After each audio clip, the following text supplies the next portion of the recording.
주님께서 여러분과 함께 또한 사제와 함께 루카가 전한 거룩한 복음입니다. 주님 영광 받으소서. 그때 예수님께서 제자들에게 이르셨다. 성경에 기록된 대로 그리스도는 고난을 겪고 사흘 만에 죽은 이들 가운데서 다시 살아나야 한다. 그리고 예루살렘에서부터 시작하여 죄 용서를 위한 회개가 그의 이름으로 모든 민족들에게 선포되어야 한다. 너희는 이 일의 증인이다. 그리고 보라, 내 아버지께서 약속하신 분을 내가 너희에게 보내주겠다. 그러니 너희는 높은 데에서 오는 힘을 입을 때까지 예루살렘에 머물러 있어라. 예수님께서는 그들을 베타니아 근처까지 데리고 나가신 다음 손을 드시어 그들에게 강복하셨다. 이렇게 강복하시며 그들을 떠나 하늘로 올라가셨다. 그들은 예수님께 경배하고 나서 크게 기뻐하며 예루살렘으로 돌아갔다. 그리고 줄곧 성전에서 하느님을 찬미하며 지냈다. 주님의 말씀입니다. 그리스도님 찬미합니다.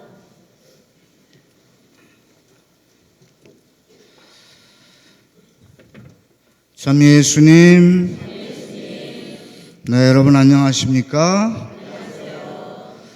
예, 오늘은 예수님께서 하늘로 올라가신 주님 승천 대축일입니다. 예수님께서 하늘나라에 오르셨듯이 우리 모든 신앙인들도 예수님의 뒤를 따라 하늘나라에 올라가는 것이 우리들의 궁극적인 목표이자 또 소망이기도 합니다. 어떤 시골 본당인데요.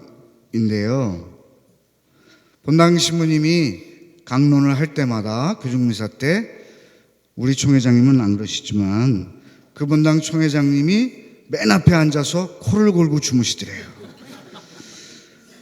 그래서 버릇을 좀 고쳐드려야 되겠다 생각하고 신부님이 강론 중에 천당에 가시고 싶은 분은 모두 일어서십시오. 그랬더니 총회장님만 빼고 다 일어서시더래요. 네, 감사합니다. 자리에 앉아주십시오. 그 다음에 목소리를 크게 해가지고 마귀와 함께 지옥에 갈 사람은 일어나십시오. 그랬더니 총회장님 혼자 뻘떡 일어나시더래요. 신부님이 이렇게 노려보니까 신부님 뭐 본당에 큰일이 생겼습니까? 네, 저는 늘 신부님 편입니다. 신부님과 일심동체입니다. 신부님 가시는 데를 항상 따라가겠습니다. 이렇게 이야기했다고 그래요. 오늘은 참으로 기쁜 날이죠. 예수님께서 하늘나라로 승천하셨으니까. 그런데 제자들 입장에서 보면 인간적으로 슬프기도 하고 서운하기도 할 것 같습니다. 그토록 사랑하는 예수님을 떠나보낸다는 것이 제자들 입장에서는 서운하고 섭섭하고 슬프기도 하고 또 예수님께서 떠나시니까 두렵기도 했을 것입니다. 그러나 예수님께서는 성령을 약속하십니다. 그리고 성령께서 모든 것을 가르쳐 주시고 또 성령께서 복음을 전하도록 이끌어 주실 것이라고 말씀하십니다. 그렇게 보면 예수님의 승천대축일은 승리의 날이고 또 예수님께서 영광을 입으신 날이고 예수님께서 이 지상에서의 모든 구원 사업을 마무리 짓는 완성의 날이기도 합니다. 그래서 우리 모두는 오늘 예수님과 함께 승리의 기쁨을 나누고 있습니다. 또 예수님께서 그렇게 승천하신 것처럼 우리도 예수님의 뒤를 따라 하늘에 오를 수 있다는 희망을 가지게 됩니다. 어제 어린이 미사 때 어린이들에게 예수님께서 이렇게 하늘로 올라가셨는데 우리도 예수님처럼 하늘에 오르기 위해서는 어떻게 해야 될까요? 하고 질문을 했어요. 어떤 아이가 착하게 살아야 됩니다. 또 어떤 어린이가 기도해야 됩니다. 또 어떤 어린이는 하느님께 대한 믿음이 있어야 됩니다. 그리고 6학년짜리 어린이가 제법 아주 근사한 답변을 했습니다. 자기 자신을 버리고 십자가를 기꺼이 지고 따라야 됩니다.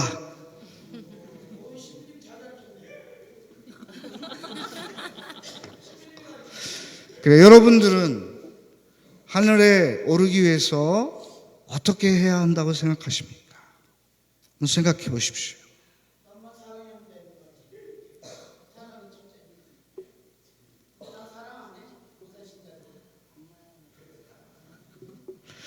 그래요. 하늘에 오르기 위해서, 하늘나라에 가기 위해서 가장 단순하면서도 쉬운 방법이 있습니다. 그런데 어떻게 보면 가장 어려운 방법일 수도 있죠.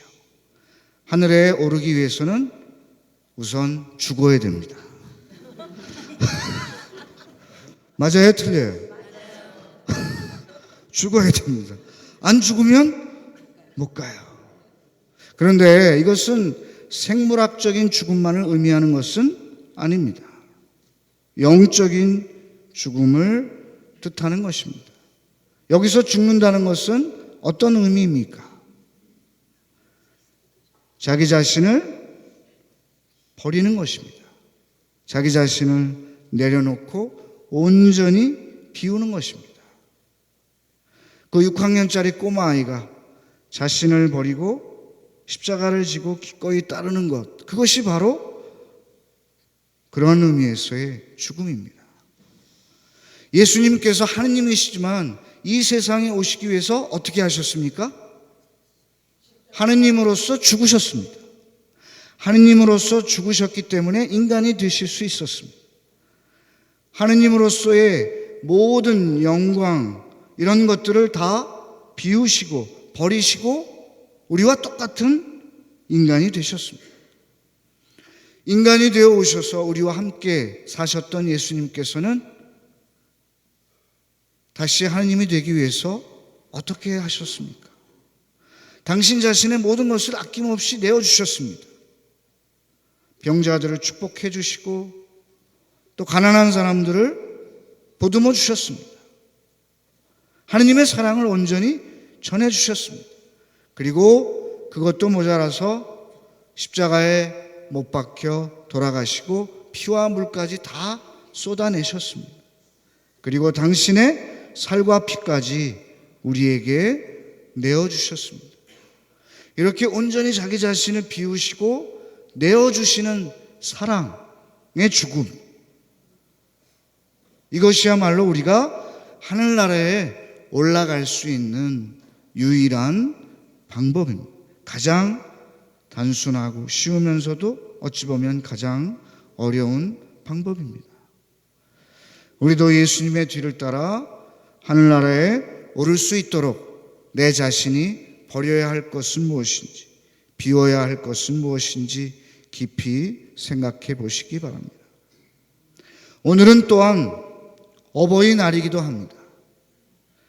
이 세상에 부모님 없이 태어난 사람은 한 사람도 없습니다. 아무리 천혜의 고아라고 하더라도 부모님의 사랑을 통해서 이 세상에 왔습니다. 어머님께서는 우리를 9개월 동안이나 뱃속에 품고 계셨고 배를 앓고 우리를 이 세상에 낳아주셨습니다. 그리고 진자리, 마른 자리 갈아 누우시면서 우리를 정성스럽게 키우셨습니다. 아버지는 그러한 우리들을 먹여 살리기 위해서 뼈 빠지게 고생하며 일을 하십니다. 이런 부모님의 지극하신 사랑에 감사드리는 날입니다. 잠시 할미꽃이라는 노래를 들려드리도록 하겠습니다. 할미꽃의 전설 그 가사 이렇게 보면서 여러분들이 잠시 노래를 감상하시기 바랍니다.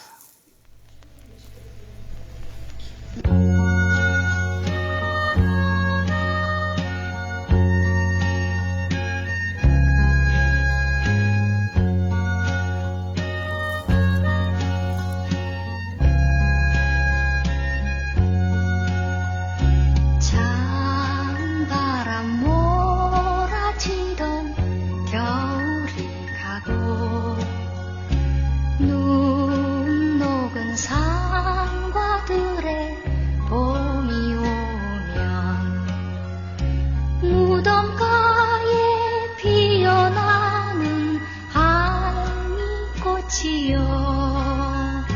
누구를 기다리다 꽃이 되었나 산 넘어 저 마을에 살고 있는 그리운 막내딸을 기다리다가 외로이 고개 숙인 할미꽃이여 무엇이 서러워서 꽃이 되었나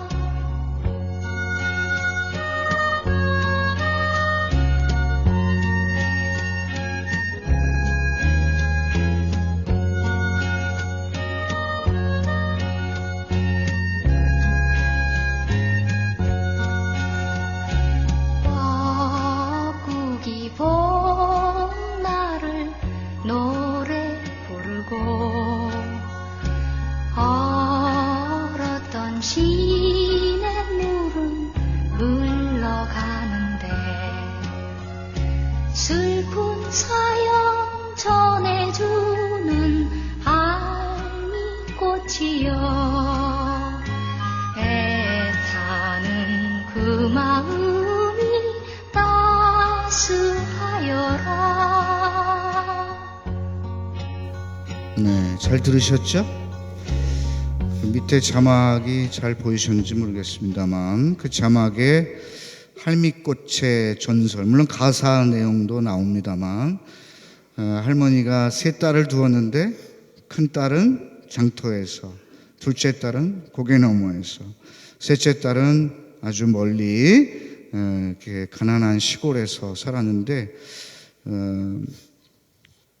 할머니가 이제 연로해서 셋째 딸네 집으로 가기로 했는데 가면서 큰 딸네 집에 갔을 때 며칠 지나지 않아서 사위하고 딸이 구박해서 결국 나오게 되죠. 그 둘째 딸네 이제 지나면서 가니까 셋째 딸네 가면서 둘째 딸네 집에 들르려고 했는데 멀리서 할머니를 보고 문을 닫아 걸고 아예 열어주지를 않았어요. 날씨는 춥고 배도 고프고 기력도 쇠하고 지팡이를 짚고 그 먼 산골 동네까지 가다가 결국은 그 동네가 보이는 언덕에서 쓰러져서 돌아가셨죠.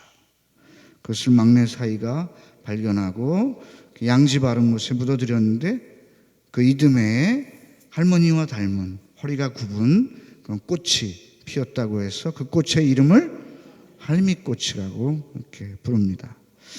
사실 이 할미꽃은 부활 시기 때 핍니다. 부활 시기 때 피는데 이 할미꽃의 전설을 생각하면서 참 어머님의 그런 애틋한 마음 이런 것을 생각하고 또 우리 자녀들의 입장에서 어머니께 그렇게 효도해드리지 못한 불효에 대해서 생각하게 됩니다. 오늘 어버이날 맞이해서 부모님께 감사하는 마음으로 기도해드리고 또 전화도 드리고 또 효도해드릴 수 있는 그 뜻깊은 날이 되셨으면 좋겠습니다.